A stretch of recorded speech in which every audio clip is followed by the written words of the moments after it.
सूबे उत्तर प्रदेश में सरकार के निर्देशों के तहत गैर मान्यता प्राप्त मदरसों के सर्वे के लिए जिला सतह पर टीम का गठन कर दिया गया है। शासनादेश के तहत एडीएम एडमिनिस्ट्रेशन की निगरानी में टीम का गठन कर दिया गया है, जिसमें एसडीएम समेत जिला माइनॉरिटी अफसर और जिला बेसिक शिक्षा अधिकारी को शामिल किया गया है, जो 11 बिंदुओं पर इन मदरसों की जांच करके 10 अक्टूबर तक डीएम को अपनी रिपोर्ट पेश करेंगे। वहीं इस सर्वे से संबंधित कागजात को पूरा करने में मदद के लिए मुस्लिम समाजी तंजीमों की जानिब से भी मदरसा सर्वे कमेटियां गठित करने का काम शुरू कर दिया गया है। किन किन कागजात की ज़रूरत पड़ेगी और किन बिंदुओं पर जांच होगी, आइए हम इस वीडियो में आपको बताते हैं। के लिए कि जो गैर मान्यता प्राप्त मदरसे हैं उनका सत्यापन करने के लिए उपजिलाधिकारी और अल्पसंख्यक कल्याण अधिकारी और बेसिक शिक्षा अधिकारी के टीम में गठित किया गया है। हमारे तीनों जिलाधिकारी और ये कर्म अधिकारी जो हैं उस टीम में रहेंगे। वो 10 अक्टूबर तक उनको 5 अक्टूबर तक उनको वेरिफिकेशन करना है। 15 अक्टूबर तक मेरे द्वारा और 25 अक्टूबर को जिलाधिकारी महोदय के द्वारा पूरी रिपोर्ट शासन को भेज दी जाएगी। इससे सिर्फ मदरसे जो हमारे मान्यता प्राप्त हैं उनका और जो गैर मान्यता प्राप्त हैं जिनके द्वारा गलत तरीके से डिग्रियों को डिस्ट्रीब्यूट किया जाता है उसको चेक करने के लिए इसमें ये मदरसा को संचालन कौन कर रहा है, संस्था का नाम किस वर्ष में यह स्थापित की गई है, मदरसे पे भवन निजी है अथवा किराए पे है, मदरसों में ये छात्र छात्राओं को के लिए उपयुक्त स्थान है कि नहीं, भवन है, फर्नीचर है, शौचालय है, इसकी जांच होगी। कितने संख्या में बच्चे वहाँ पढ़ रहे हैं और शिक्षक हैं कि नहीं हैं, उनकी जांच होगी। पाठ्यक्रम क्या है और मदरसे की आय का स्रोत क्या है, क्या मदरसों में मतलब जो छात्र पढ़ रहे हैं क्या कहीं अन्य जगह तो नहीं उनका रजिस्ट्रेशन होता है और किस एनजीओ के माध्यम से जुड़े हैं जो भी है।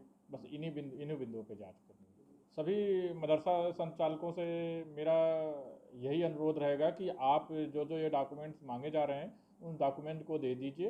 आप मतलब जो हमारा रजिस्ट्रेशन है तो रजिस्ट्रेशन के आधार पे आप लोग कार्रवाई करिए। इस तरह से ना हो कि इलीगल कोई मदरसा चला करके उन बच्चों के भविष्य बर्बाद मत करिए कि उनकी डिग्री की कहीं मान्यता न हो। नहीं, सभी पैरामीटर्स पे तो अगर नहीं होंगे तो फिर तो बच्चों को उस तरह का वातावरण ही नहीं मिल पाएगा पढ़ाई का। तो ये भी है कि उन पैरामीटर्स पे जो एक स्कूल अब्लिक मदरसा जो चल रहे हैं तो उनको वो पैरामीटर्स पे यूपी तो खरे गवर्नमेंट उतरना की है। जानिब से प्राइवेट दीनी मदरसों का सर्वे का ऐलान किया गया है और उसमें पूरे यूपी के अंदर जितने भी प्राइवेट दीनी मदरसे हैं उनका सर्वे किया जा रहा है।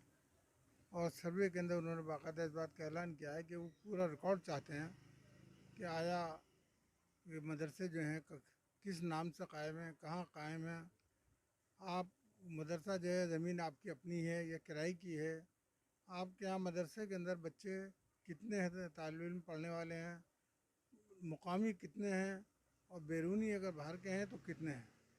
ये सब तफसील इसमें मांगी गई है और मदरसा रजिस्टर्ड है या नहीं है।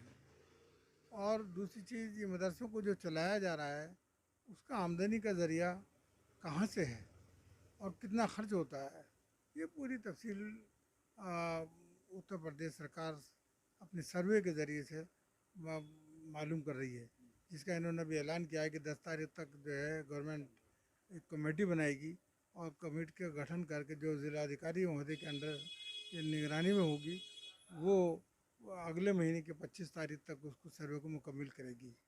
ये गवर्नमेंट का ऐलान है।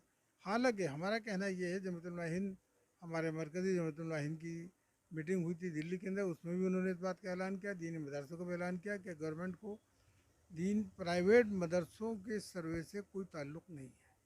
ये प्राइवेट इदारे हैं, कोई गवर्नमेंट से कोई ऐड नहीं ले रहे। ठीक है, आपका जो गवर्नमेंट के एडेड मदरसे हैं जिनको आप ऐड देते हैं उनके बारे में आप मालूमात करिए कि कितना पैसा उनके पास आ रहा है और कहाँ जा रहा है, किस तरह से खर्च कर रहे हैं।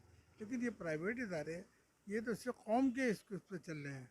आम के जैसे दारुल देवबंद हमारा है, मज़ाहिर है, सहारनपुर का है, इसी तरह नजरुल लखनऊ है, ये बड़े बड़े मदरसे हैं। ये सिर्फ आम मुसलमानों के चंदों से चलते हैं। दूसरी चीज़ ये कि हालांकि गवर्नमेंट को इस बात का भी खदशा है कि शायद गैर मालिक से मदद आती है, ऐसा कुछ नहीं है। जहाँ कोई अगर इस किस्म के कुछ थोड़ा बहुत रकम पैसे आते होंगे तो उसकी तफसील वो रखते हैं, रिकॉर्ड रखते हैं, पूरा रिकॉर्ड रहता है। तो इसी सिलसिले में हमने जमीयत उलमा शहर मेरठ की जानिब से अपनी मीटिंग करी और मीटिंग करके हमने, क्योंकि सर्वे होना ही है, वो टलने वाला नहीं है, इसलिए हमने दीनी मदारिस के लोगों को के लिए एक कमेटी गठित की है और जिसमें वकील लोग, ज़्यादातर वकील हैं, और उसके अलावा जमीयत उलमा के ज़िम्मेदार आदमी 11 आदमी कमेटी है। तो इनका काम ये है कि जिन मदारिस को ज़िले भर के मेरठ के प्राइवेट इदारे जो हैं उनको सर्वे करने की रिकॉर्ड तैयार करने में अगर कोई दिक्कत है तो हमारे ये वकील उनकी मदद करेंगे, उनकी मदद बेलॉस फ्री उनकी खिदमत करेंगे, उनकी मदद करेंगे उनको को रिकॉर्ड तैयार करने के अंदर, क्योंकि मदरसों का रजिस्ट्रेशन भी होना इसमें ज़रूरी है। तो जिनके रजिस्ट्रेशन नहीं है उनके रजिस्ट्रेशन कराएंगे और जिनका कमेटियाँ नहीं बनी उनकी कमेटियाँ बनवाएंगे, जिनके रिकॉर्ड तैयार नहीं है उनके रिकॉर्ड पूरे कराएंगे। यही हमने मीटिंग के अंदर तय किया है और पूरे ज़िले के जितने हमारे प्राइवेट दीनी मदारिस हैं उनको हमने इस बात की हिदायत की है कि वो हम हमारी जमीयत उलमा की इस कमेटी से रब्ता कायम करके अपनी मदद ले सकते हैं।